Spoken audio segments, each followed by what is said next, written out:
сайн бацхан үзэгчтэй ажлын хөтөлбөрийн маань цоо шинхэн дугаар та бүхэнд хүрэхэд бэлэн болсон байна. Тэгэхээр өдрийн мэнд гана. Өдрийн мэндийг хүргэж үзэгчтэй. За.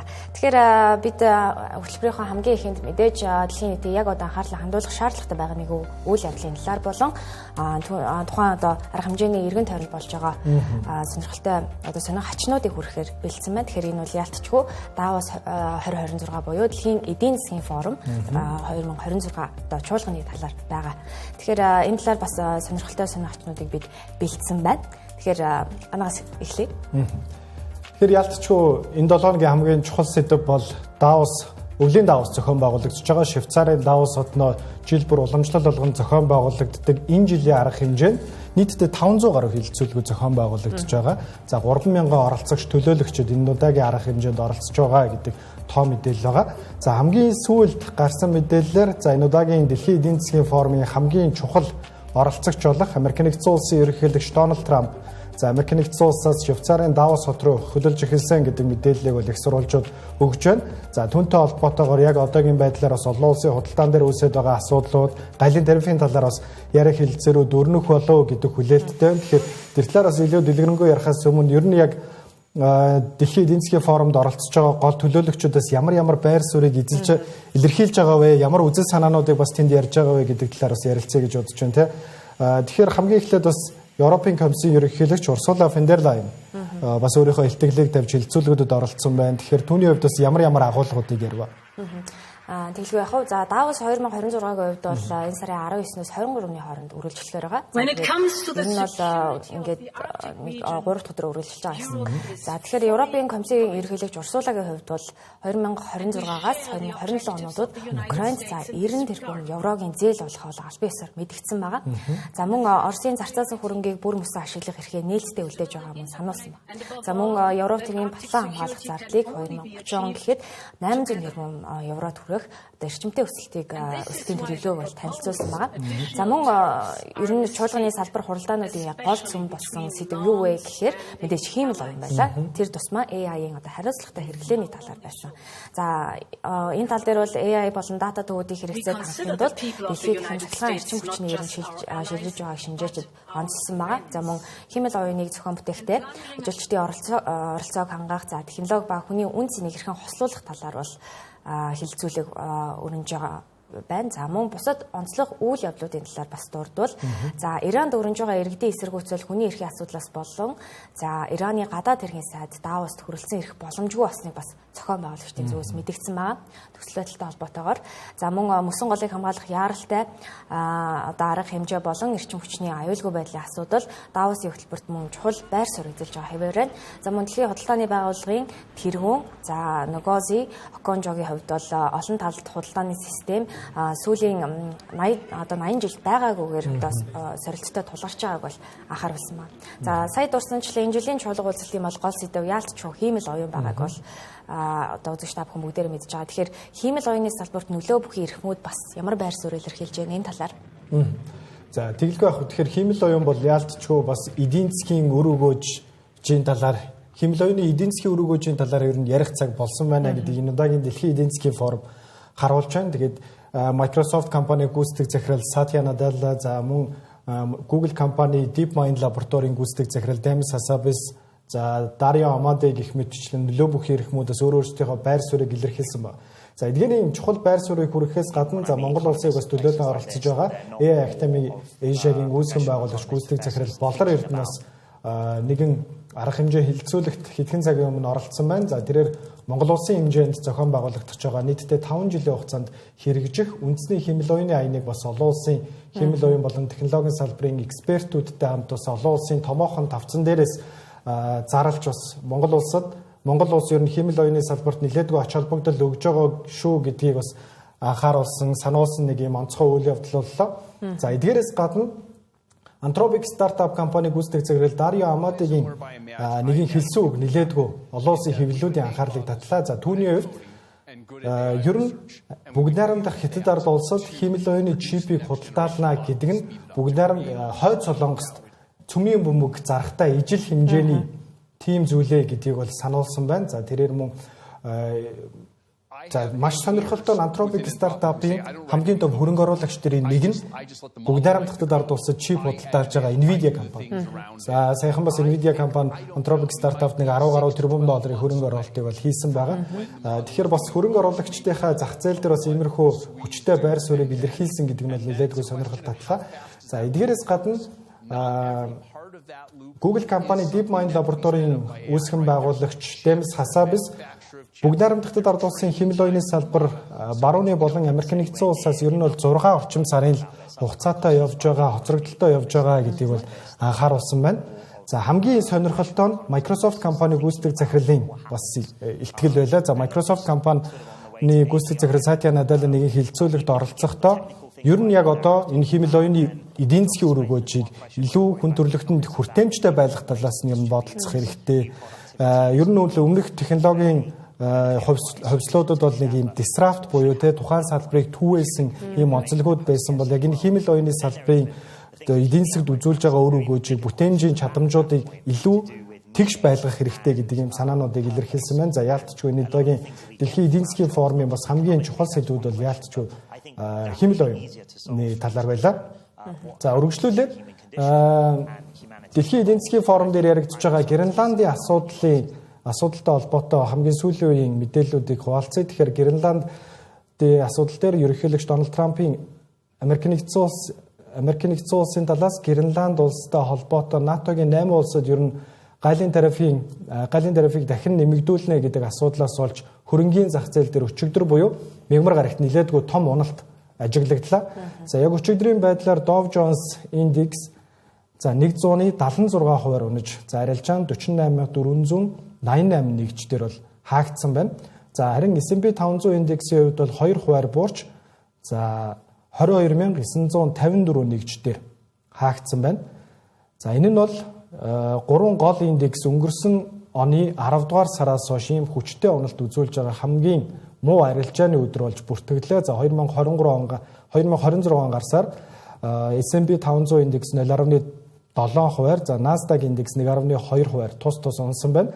За ийхүү бас хөрөнгийн зах зээл дээр Sell America буюу Америктэй холбоотой томоохон индекс, за засгийн газрын бондуудыг зар гэдэг нэг юм давлгаа үүсэж байгаа. Энэ давлгаа улам цаашаа дамжирах үе гэдэг болгоомжлог бол яхаа аргагүй үүсгээд байна. За Wall Street-ийн айдсын хэмжүүр болох VIX индексийн хувьд бол бас нэлээдгүй огцом өсөлтийг үзүүлж 20.99 нэгждэр бол яг одоогийн байдлаар байна. Тэгэхээр Гренландын асуудалтай холбоотойгоор ер нь НАТОгийн 8 оронд бас ийм тарифын асуудал дахин хөндөгдөж эхэлсэн нь өнгөрсөн жил Европын холбоотой байгуулад байсан гайлын татварын хилэлцээр зөрчигдөх үе гэдэг болгоомжлыг бас бий болгоод байна. Тэгэхээр Америк нэгдсэн улсын ерөнхийлөгч Дональд Трампын хувьд бол 2 дугаар сарын 1-ээс эхлэн эдгээр 8 улсад 10% татвар ногдуулна. За харин 6 дугаар сарын 1-ээс эхлээд нийтдээ 25% татвар ногдуулна гэдгийг бол ярьж байгаа.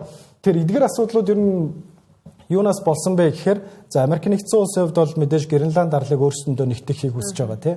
За яг энэ асуудлын талаар өнгөрсөн 7 хоногт Америк нэгдсэн улсын өндөр албан тушаалтнууд уулзалт хийсний дараачаар за НАТОгийн 8 орн Гренланд арал руу өөрсдийнхөө цэргээ илгээж цэргийн ажиллагаанууд явуулна гэдгийг бол мэдгдсэн байгаа. Тэг яг энэ мэдгдлийн дараачаар бас Америк нэгдсэн улсын ерөнхийлөгч гайлын татварын асуудлыг бас дахин хөндөж эхэлсэн зах зээл дээр нэлээдгүй тодорхой бус байдлыг үүсгэж байна гэж хэлэхэд болно. За энэ мэдээллийн дараачаар бас Франц улсын дарсны экспорттой холбоотой татварын асуудал яригдчихв тийм. Тэгж байх вэ. За Америк нэгдсэн улсын ерөнхийлөгч Дональд Трамп Францын ерөнхийлөгч Эммануэль Макроныг өөрийн санаажилсан энх тайвны зөвлөл буюу Board of Peace одоо нэгтгэхээс татгалзсны хариуд за Францын дарс болон ориглон дарсанд 200% импортын татвар ногдуулна гэж мэдгдсэн байна. За ер нь бол дэлхийн мөргөлдөөнүүдийг за ялангуяа газын зургасгын мөргөлдөөнийг шийдвэрлэх зорилготой энэхүү зөвлөлд нэгтгэхийг Трамп 60 орчим оны одоо орны удирдлаас одоо хүссэн. За одоо тэр хүрээнд бол уурж одоо энэхүү бордод нэгдэчээ гэж урьсан байна. За гэтэл Францын тал уг зөвлөлийн дүрмэн за нэгдсэн үндэсний байгууллагын зарчимтай зөрчилдөж байна гэж үзсэн учраас одоогоор бол нэгтгэс татгалзаад байгаа юм лээ. За тэгсэн чинь Трамп сэтгүүлчдэд болон хэвлэл мэдээллийнхэнд хэлэхдээ за бид тэдний дарс одоо ориглон дарсанд 200% татвар тавина. За тэгвэл тэр нэгтгэл болно. За гэхдээ заавал бас нэгдэх алдаж байхгүй л дээ гэсэн иймэрхүү утгатай одоо мэдээлэл хийж одоо шахалт үзүүлсэн байна. За мөн Трамп өөрийн Truth Social сүлжээндээ Макроноос ирсэн нэгэн одоо хувийн зорилсыг олон нийтэд ил болгосон байгаа. За зургасны ерөнхий агуулга юу байсан бэ гэхээр Макрон одоо Трампыг найз минь гэж дуулаад за Сирь болон Ираны асуудал дээр санал нэг байгаа ч гэсэн за Гренландыг худалдаж авах гэж байгаа одоо таны үйлдэл юу болохыг ерөөсөй ойлгохгүй байна гэсэн юм утгаалгатай бичсэн байна. За мөн Макрон Давосын чуулга уулзалтын дараа Парис хотод Орос, Украин, Дани за Сирийн төлөөлөгчдийг оролцуулсан G7-гийн уулзалт зохион байгуулж за Трампыг орой хоолнд урьсан байгаа. За ингээд ер нь бол тариф нэмэхээр эдийн засгт яг ямар нөлөө үзүүлэх вэ гэвэл одоогийн байдлаар Европын холбооны согтууруулах хундаанд Америк нэгдсэн улс 15% татвар ногдуулж байгаа. За хэрв 200% одоо энэхүү татвар хэрэгжээд эхлэх юм бол Францын дарсны экспорт за экспорт нь бол жилд ойролцоогоор 2 тэрбум евро байд юм билээ. Тэгэхээр энэ экспортод бол маш хүнд одоо цохилт болох нь бол ойлгомжтой байна. Тэгэхээр үзэгчтэй ажлынхын хөтөлбөр хөтөлбөрийнхөө эхний хэсэгт бид яг одоо Давос хотод болж байгаа Давос хотод хэлэлцэгдэж байгаа хамгийн чухал асуудлуудын той мэдээллийг та бүхэнд хүргэлээ. Тэгэхээр үргэлжлүүлээд бид нэгэн сонирхолтой нээлтийн талаар шинжилгээ ухааны сэтгүүлч Дорж Паламтай ярилцах болно. Тэгэхээр сүүлийн жилүүдэд эрчим хүчний асуудал нэлээдгүй хүчтэй хөндөгдөж яригдж байгаа. Яг одоогийн байдлаар Монгол улсын хувьд ч гэсэн хамгийн тулгамдсан асуудал бол яалтчгүй эрчим хүчний асуудал болоод байна. Тэгэхээр хүн төрөлхтний эрчим хүчний дараагийн гөхөөсөр байх боломжтой гэж яригдж байгаа хиймэл нарны буюу за цөмийн нэгдлийн реакторын талаар бид дэлгэрэнгүй ярилцах болно. Тэгэхээр өдрийн мэндийг хүргэе болмоо. Өдрийн мэнд. Тэгэхээр ер нь хиймэл нар хязгаарыг давж эхэллээ гэдэг гарчигтай мэдээллүүд бас сүүлийн өдрүүдэд нэлээдгүй цацагдж байна. Тэгэхээр яг энэ салбартай холбоотой хамгийн сүүлийн үеийн нээлт бас юу вэ? За энэ болохоор Хятадын East гэдэг төслийн тухай мэдээ яваад байгаа. Fusion буюу одоо нарны цөмж болж байгаа урвалыг дэлхий дээр бүтээх тухай юм технологи байгаад байна. Ер нь бол бараг 100 жилийн өмнө хүн төрөлхтөн нарны яг цөмж болж байгаа энэ урвалыг ойлгож эхэлсэн.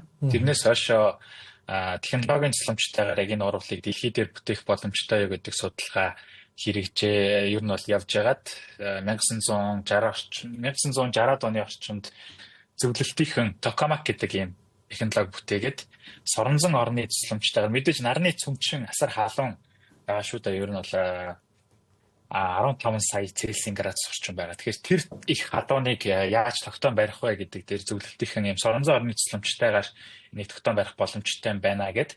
Тэгээд энэ Tokamak гэдэг технологиг хөгжүүлж эхэлсэн.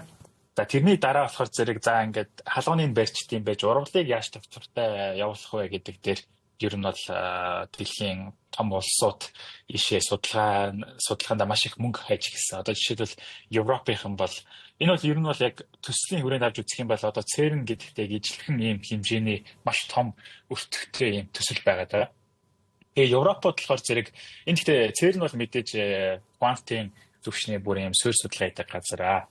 Энэ болохоор зэрэг илүү эрчим хүчний халуун цөмийн урвалтай холбоотой ийм шинжилгээ ухааны арай нэг өөр салбар. Гэхдээ ач холбогдлын хувьд бол бас маш том ийм салбар байгаа. Тэгээ Европод болохоор зэрэг JET гэдэг ийм Tokamak туршилтын ийм Tokamak барьсан бол Хятадууд East гэдэг яг өөрсдийнхөө бас ийм Tokamak-ийг барьсан байдаг. Энэ нь бол ер нь бараг тэрбум орчим долларын өртөгтэй. За тэгээд болгарч ирсэн хамгийн том зорилт нь болохоор зэрэг ерөөсөө ашиг төлөвийн коэффициентийг Q гэдэг тэр коэффициентийг нэгээс дээшээ барих буюу одоо оруулснаасаа их энерги гаргаж авах юм орлогууд хийгдэж ирсэн. Тэгээд Европод бол ер нь 0.6 хүрсэн бол 3 жилийн өмнө сая Америкт бид нар энэ тухай ярьж ирсэн. 2 жилийн өмнө орчим Америкт бол яг энэ Q1-ийг давсан буюу оруулснаасаа их энерги гаргаж авч чадсан. Хятадд болохоор зэрэг мэдээж Хятадд болохоор зэрэг яг Q1-ийг даваагүй ч гэсэн урвалыг яаж ийм доктортой барих вэ гэдэг маш том юм технологийн ер нь шинжилэлт хийж чадах. Тэгээд энийхээ дараа энэ бол мэдээж туршилтын шатанд явж байгаа. Үүний дараа болохоор зэрэг Хятадд East-ийн дараа West гэдэг бас нэг төсөл хэрэгжүүлж байгаа. Энийг одоо илүү инженерийн төвшөнд цахилгаан станц бодох юм ажлууд аль хэдийн эхэлсэн байна.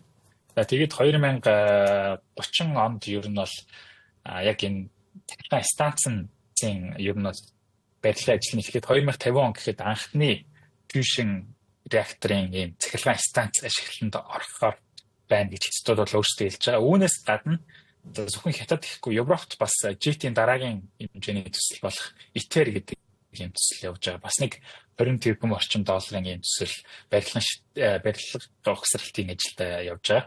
Тэгэхээр ер нь яг 100 жилийн дотор яг бидний эрчим хүчний их усүр яг өөрчлөгдөх хэмжээний бүрийн бодиттой үйл ажиллагаа болохгүй юм л да.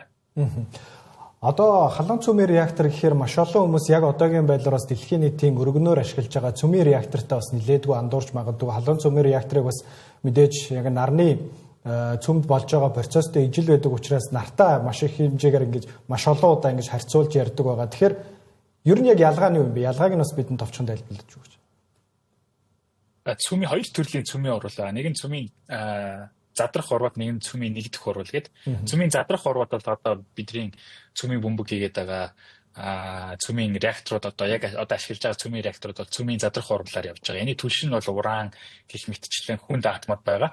Гэтэл цөмийн нэгдэх урвал бол илүү хөнгөн атомод буюу ус төрөгчийн одоо изотопууд бол deuteri болон tritium гэдэг изотопуудыг ашиглаад бүр илүү оруулснасаа баг ер нь бол ярьж байгаа нь 20-30 орчим дахин их хэмжээний нэрийг гаргаж байгаа байхгүй юу.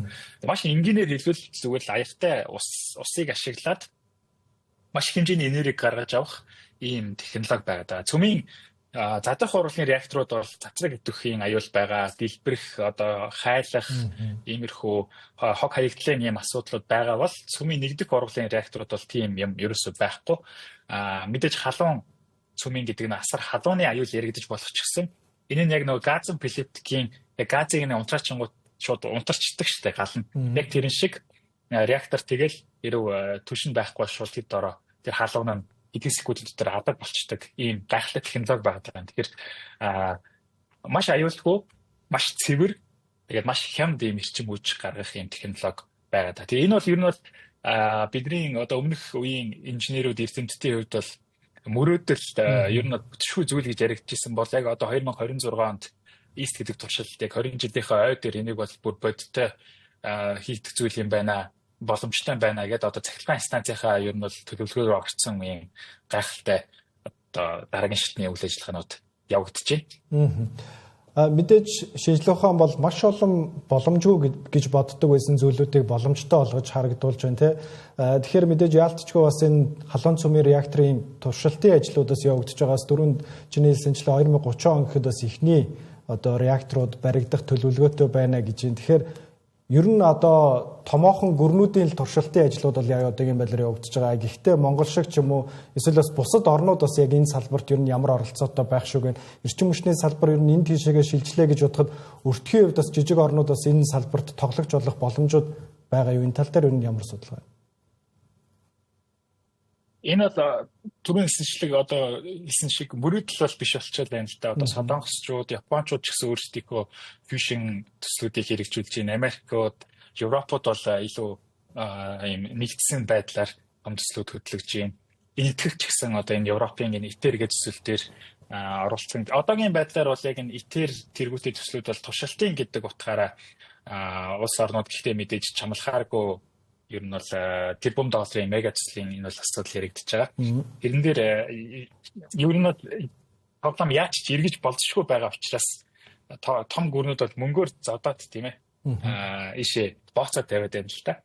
Бид нар болохоор зэрэг яаж болох вэ гэхээр зэрэг Монгол улсын хувьд энэ бас бодох хэрэгтэй асуудал. Хэрвээ бидэрт 100 жилийн төлөвлөгөө гэж байдаг бол энийг заавал оруулах хэрэгтэй. Яагаад тэгэхээр хятадууд одоо фьюжнэрээ хэрэг цахилгаан станц бариад бүр арилжааны юм хийчих юм бол 100 жилийн дотор нүүрсгийн ашиглахаа болно гэсэн үг шүү дээ. Тэгэхээр бид нар яахын гэдэг эдийн засаг маань яахын гэдэг тийм асуудал яригдана. Бид нар болохоор ийшээ яаж болох вэ гэхээр манай цөмийн салбарын чинь бас боловсон хүчний бэлдэх энэ чиглэлийн судалгаануудад ямар нэгэн байдлаар одоо хамтын ажиллагааны, найрсаг, нөхөрсөг ажиллагааны гэдэг ч юм уу тэр дипломат шугамаараа ер нь бол эрдэмтдтэй бишээ боловсон хүчнээ баг-багаар бэлдэж байх хэрэгтэй болов гэж бодож байна. Өнгөрсөн жилийн жишээн дээр харахад одоо СЕРН-ий буюу энергийн физик рүү одоо ингээд эрдэмтдтэй явуулж бодож байгаа шиг. Уг нь манай улс чинь Дубнагийн гишүүн Үүсгэн байгуулагч орон гэдэг утгаараа ер нь бол цөмийн салбарын энэ чиглэлийн боловсон хүчин бод байгаа. Тэрийг илүү хөгжүүлээд энэ чиглэл рүү явуулах болон ер нь жоохон бодлого хэрэгжүүлэх хэрэгтэй болов гэж бодож байна. Гэхдээ зөвхөн одоо энэ fusion бол том улсуудын ихээс илүү одоо 2010 оноос ийш хувийн салбарууд ус ороод эхэлчихсэн жижиг хэмжээний ийм fusion реактор барихын төслүүд бол бас цөөнгөө тийм хэд хэдэн төслүүд байгаад байна. Тэгэхээр бид нэр ийшээ бодлогын төвшөнд хүмүүсээ бэлтгэх хэрэгтэй болов гэж бодож байна. Тэгэхээр маш сонирхолтой нээлтийн талаар бас мэдээлэл хуваалцсан бидэнд мэдээлэл хуваалцсанд баярлалаа. Баярлалаа.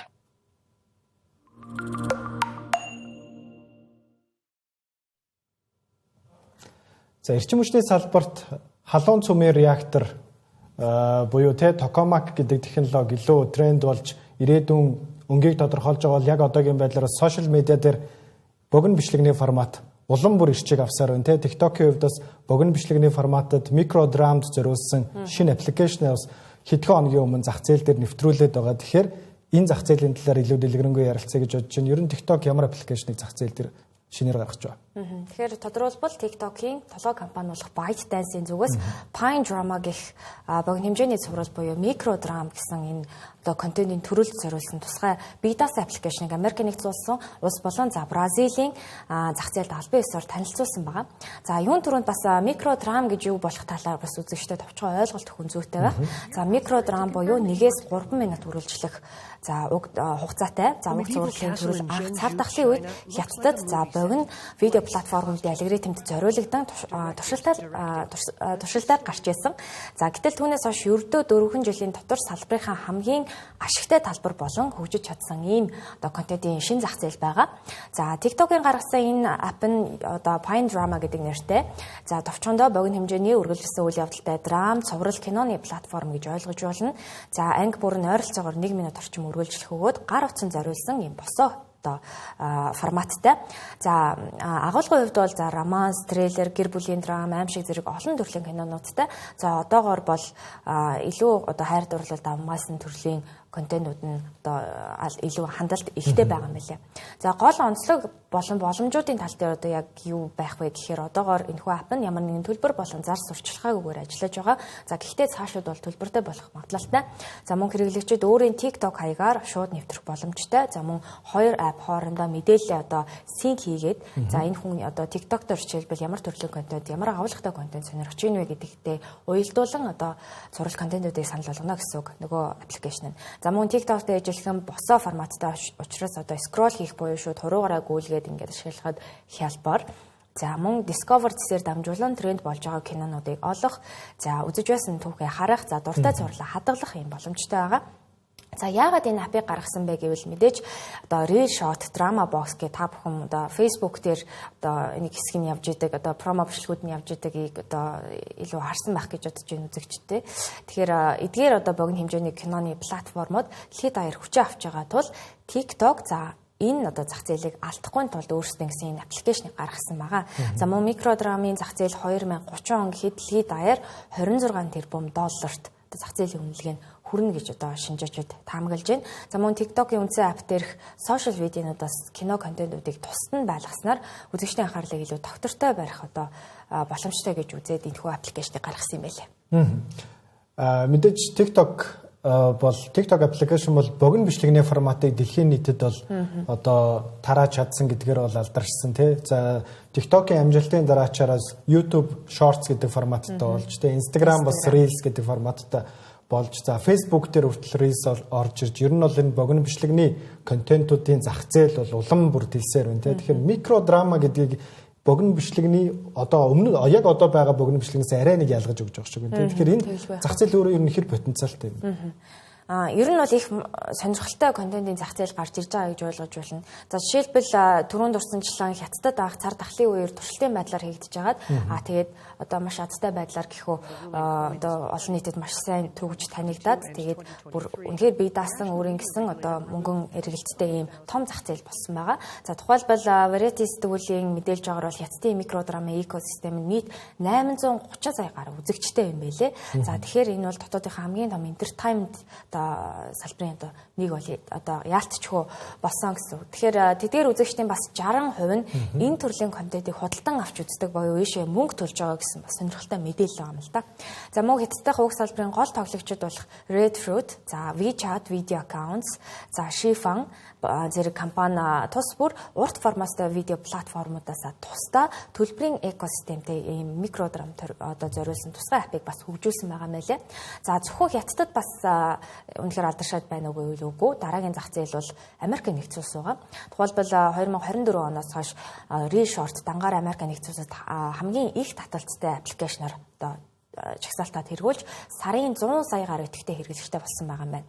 За мөн энэ утгаараа Америк нэгдсэн улс Хятадаас гаднах хамгийн өндөр ашигтай зах зээлээр тодорч одоо 2024 онд энэ салбарын орлого 819 сая долларт хүрсэн бол энэ одоо 2030 он гэхэд бол 3.8 тэрбум буюу одоо маш өндөр өсөлт үзүүлэх юм потенциалтай гэсэн таамаг гарч байгаа. За мөн Америк нэгдсэн улсын үзэгчдийн үндсэн сегмент нь 30-аас 60 насны хотын өндөр орлоготой эмэгтэйчүүд бөгөөд хайр дурлал, за том компани захирлын гол дүртэй буюу SEO story, за өшөө авалтаар хөтлөгдөх драмууд одоо төлхөө үзэх хандлагатай байгаа гэсэн юм судалгаа гарсан байлээ. Тэгэхээр маш сонирхолтой байгааз. За мөн драма боксыг бас дурдах хэрэгтэй. Бас Америк нэгдсэн улсын бас ижил төрлийн одоо аппликейшн 2024 онд бол 323 сая долларын орлого, за 10 сая долларын цэвэр ашигтай ажилласан байна. За тэдний бизнес загвар нь бол одоо subscription дээр суурилсан анги тус бүрээр салгаж үзэх болон дундуура зар сурчлагыг хослуулсан юм үйлчилгээтэй байлаа. За харин Reel Short-ийн хувьд бол 2024 онд ойролцоогоор 400 сая долларын орлоготой за цар хүрээг уламт хийж байгаа ч гэсэн одоо өндөр сурчлагын зарлаас үүдэлтэй бол алдагдaltaй ажилласан хэвээр байгаа юм байлээ. За учир нь бол зар сурчлагын зардал уг салбарын хамгийн том сорилт болтгийм байлээ. Тэгэхээр Meta, Instagram, TikTok болон олон улсын бусад зар сурчлагын сүлжээнд нийт 50 сая долларын хөрөнгө зарцуулдаг буюу одоо ийшээ бас сурчлагаа өгжиж буюу одоо бидний өдөртөн Facebook дээр одоо миний хувьд бол өөрийн Facebook дээр яг Reel Short болон Drama Box-ийн одоо сурчлагын юм нөгөө одоо дэгэдэж оруулж ирэх өөрийн одоо платформ руу татаж оруулж ирэх юм контентуудыг бол тогтмол хардаг. Тэгэхээр ийшээ бол мөнгө зарцуулж байгаа учраас бас төдийлөн ашигтай одоо байхгүй байгаа гэсэн юм судалгаа байлаа. За мөн энэ салбар ер нь цаашид яах вэ гэсэн асуулт мэдээж урган гарч ирнэ. За хэмэл оюун микродрамын талбарт бол маш хурдтай нэвтэрж байгаа. Буюу одоо хятадд аль хэдийн хэмэл оюуныг за хувийн тохиолдолд санал болгох үйлчилгээ буюу тухайн хүн яг юу сонирхож байна, ямар төрлийн контент үзмээр байгааг бол одоо тест хийх. За улмаар одоо branching storylines буюу одоо ийм салаас өгүүлэмж юм турших зэрэгт одоо ашиглаж эхэлж байгаа мэлээ. За мөн одоогоор хэмэл оюун дэлхийн хэмжээнд голчлон дуу оруулахад одоо ашиглагдаж байгаа буюу одоо нэгэн эмэгтэй гэд та одоо Facebook-ийн тийм контентуудаа сайн мэдэх бах. Тэгэхээр энэ тал дээр бол дуу оруулах дээр бол төлхөө ашиглаж байгаа ч гэсэн цаашид контент үйлдвэрлэх зардлыг огцон бууруулах чиглэлд бол гүйцэтгэх үүрэг нь эрс нэмэгдэх хандлагатай байгаа гэсэн ерөнхий одоо таамаг бол гарсан байна.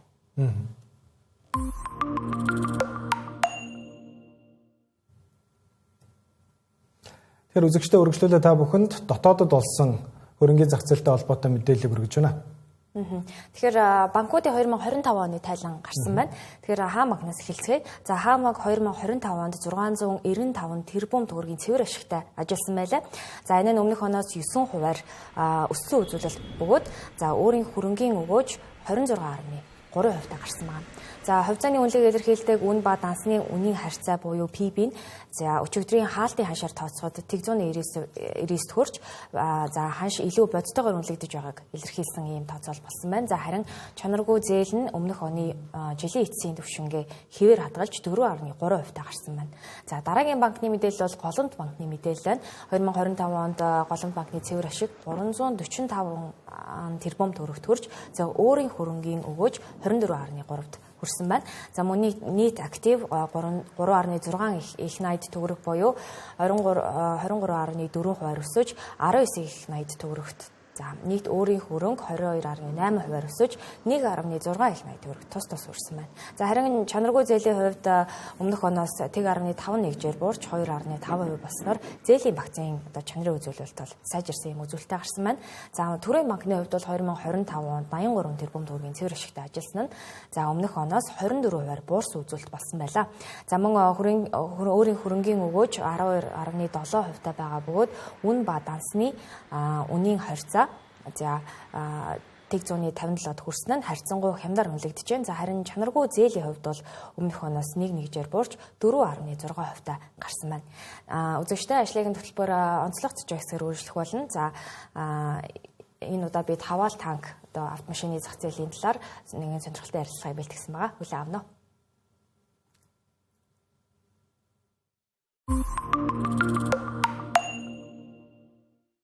Ажлын хөтөлбөр үзэгчтэй Great Wall Motors-ын шоурум дээрээс үргэлжилж байна. GWM буюу бүгд найрамдах талаар дуулсан хамгийн том автомашины үйлдвэрийн брэндүүдийн Монгол дахь албан ёсны салбар дээр бид хүрэлцээр байна.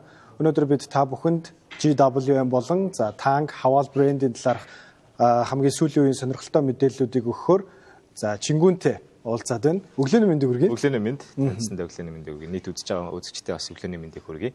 За намайг Чингүн гэдэг GWM Mongolia-гийн одоо брэнд хариуцсан менежер. Хаваал болон танк брэндүүдийн талаар илүү дэлгэрэнгүй ярилцахаас өмнө GWM-с эхлэе гэж бодож байна. Бүгд найрамдахад ард улсын автомашины үйлдвэрлэлүүд бол мэдээж сүүлийн жилүүдэд маш гайхалтай амжилтыг үзүүлж байна. Ялангуяа одоо өөрсдийнхөө дотоодын хэрэглээг хангацсан бол олон улсын зах зээл рүү ингэж экспорттоо одоо төлхөө анхаарч эхэлж байгаа шиг байна. Ер нь гэхдээ GWM брэнд хаанаас эхлэлтэй ер нь ямар төрлийн автомашинуудыг голчлон үйлдвэрлэдэг компани бэ? Тэгэлгүй хаа. Одоо ер нь бол GWM-ийн хувьд бол одоо 42 жилийн түүхтэй.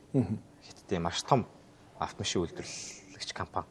Хятадтай төдийгүй одоо яг дэлхийн брэнд болчлаа. Ялангуяа хамгийн анх бол одоо Power гэдэг пикап төрлийн ангиллын автомашин хөдөө аж ахуйн сегментэн дээр тулгуурлаж үйлдвэрлэж гаргаж ирсэн. За тэгээд цаашаанаас салбарлаад одоо 41 жилийн хугацаанд үндсэн 5 брэндтэй болсон. За танк, хаваал, Power, Way, Aura гэсэн 5 төрлийн брэндээс манайх одоо яг албан ёсны эрхтэйгээр оруулж ирж байгаа танк, хаваал, Power. За тэгээд сүүлийн жилүүдийн судалгаа статистик тоог харбал одоо 2020 оны байдлыг харъя л дээ. 2020 оны байдлаар Toyota-гийн одоо ялангуяа SUV оффроуд төрлийн ангиллын автомашинууд бол 33.50% явж ирсэн. Тэгсэн чинь 5 жилийн дараа манай Great Wall Motor-ын ялангуяа энэ танк брэнд нь 50%. Одоо нийт борлуулалтын хувь нь. Тэгэхээр одоо ямар өсөлт, дэвшилттэй, амжилттай яваа автомашинууд вэ гэдгийг энэ статистик судалгаа харуулад өгч байгаа тийм. Үргэлжлүүлээд хэдүүлээ ер нь Монголын зах зээлийн талаар ярилццгаа гэж бодож байна. Ер нь Монголын зах зээл дээр хятадын автомашинууд хүмүүс Улаанбаатар хотын замаас харж байгаа ах ер нь хятадын брэндүүд бол маш ихээр нэмэгдэж байна. Тэгэхээр ер нь манай Монголын зах зээлд ер нь хэрэглэгчид хятад автомашинуудыг хэрэг сонирхож байна сүүлийн жил. За тэгэлгүй бахаа. Угаасаа энэ одоо Улаанбаатарын годамжаа зүрийн хятад автомашин болчлаа тий. За энийг бол би хамгийн түрүүнд инновацийн хөгжил дэвшил буюу одоо аюулгүй байдлын систем гэх мэтчлэн ингээд маш том шинжилэлт хийгдээд тэгээд тэр нь манай улсын хэрэглэгч нарт одоо илүү ойлгомжтой мэдэрч өгч байгаа болоо гэж бодож байна. За гэхдээ би энэчнээс бас нэг юмыг салгаж ойлгуулмаар байгаа. Хятад машин гэдэг сегмент байгаа шүү дээ. Тэнчэнээс манайх одоо дэлхийн брэнд гэдэг ангилалд бүр орчиж байгаа гэсэн. Хятад машин гэдэг нэг брэнд байхад манайх болохоор хятад машин гэсэндээ дэлхийн брэнд гэж тусад нь ангилж ойлгож болно гэж байна. Олон улсад хүлээн зөвшөөрсөн. Яг үнэ. Олон улсад хүлээн зөвшөөрөгдөхөөс гадна олон улсын зах зээлийг тэргүүлж явж байгаа. Машин гэхэлэр ялч дэлхийн брэнд болчихж байгаа гэсэн. Тэгвэл дэлхийн брэнд гэдэг одоо жишээ нь энэ зүйлийг бас энэ нэр хүндийг авна гэдэг чинь бол одоо жишээ маш олон инновац тий маш олон зүйлсийг баталгаажуулсны дараа ер нь энэ нэр хүнд бол ялангуяа автомашины брэнд дээр ирнэ шүү дээ. Тэгэхээр GWM-ийн гол онцлог үеийн хятадын маш олон брэндүүд байна. Хүмүүс төдийлөн бас ялгааг нэг олж харахгүй байгаа бох тий. За манай машинуудын ер нь гол онцлог нь SUV off-road гэж буюу одоо нэг хит бартац замынх. За хит бартац замынх дээр юу галзаж хардаг вэ гэхээр за нэгт мэдээж араам аюулгүй байдалтай. За хоёр төвчин чадал. За 3 5 дахь 4 гэ бусад ингэ явдаг чинь. Одоо жишээлбэл танк 700 дээр байгаа High 40 гэдэг систем. За энэ бол дэлхий дээр бараг цор ганц хэлэгдэж болох үз. XXL large SUV англи машин баггүй. За энэ дээр ямар систем тавигдсан бэ гэхээр High 40 буюу одоо Hybrid Intelligence 4-wheel drive turbo гэдэг систем. За энэ монголчлол одоо кардан голтой механикчсан 4 дугуй хөтлөгчтэй гэсэн үг тийм. За энэ хамгийн бага одоо юун дээрээс араан дээрээс хамгийн бага араан дээрээс маш их хүчийг гаргана. За гих мэтчлэн. За ер нь бол манай гол сегмент нь бол хөдөө орон нутаг, уул уурхай болон яг энэ оффроуд англи одоо оффроуд аяллыг сонирхдаг залуучуудаа төлхөө автомашинуудаа оруулж байгаа. Одоо хоёулаа үргэлжлүүлээд яг бит хоёрыг ингээ хүрээлсэн байгаа брендийн автомашинуудын яг ялгаануудын талаар илүү дэлгэрэнгүй ярилцъя гэж бодож байна л доо. Танк хавал хоёрын ер нь ялгаа нь яг юу вэ? За танкийг бол та лакшри гэж ойлгож болно. За хавал бол одоо илүү family. Одоо энгийн хэрэглээ гэсэн. Гэтэ одоо зарим Япон машинуудыг бол хавал бараг лакшри төрөлд орох байсан. Танкууд нь болохоор илүү бүр экстра лакшри брэнд. Одоо лакшри машин гэж хэлж ойлгож байна. Одоо лакшри брендийн автомашинуудын хамгийн чухал одоо үзүүлэлтүүдийн нэг нь мэдээж аюулгүй байдал. Тэгэхээр тухайн хэрэглэгч жолоочийнхоо гэр бүлийг зорчигчдыг аюулгүй байлгана гэдэг маань өөрөө хамгийн том лакшри байна одоо тийм. Тэгэхээр яг энэ брэндүүдийн хувьд аюулгүй байдлын системийн хувьд ямар системүүдээр тооцоологдсон бэ?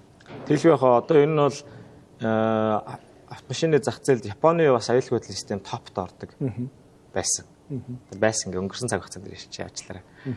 Одоо манай дээр одоо борлуулагдж байгаа буюу одоо энэ шинээр гарч ирж байгаа энэ 90 үеийн автомашинууд бол NCAP буюу одоо шинэ машиныг туршдаг тийм ямар ч брэндээс хараат бас нэг тийм өөр тустай аюулгүй байдлын систем үнэлгээ өгдөг газар байдаг байхгүй. Манайх бол Австралийн аюулгүй байдлын систем ANCAP гэдэг одоо та бүхэн бас Google-д үзүүлэлт гараад ирэх гэсэн.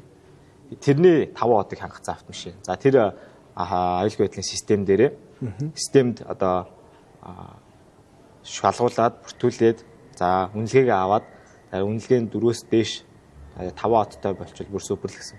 4-өөс дээш одтой байвал ер нь тухайн бүс нутгийнхаа зах зээлийг шууд тэргүүлж эхэлдэг. Тий.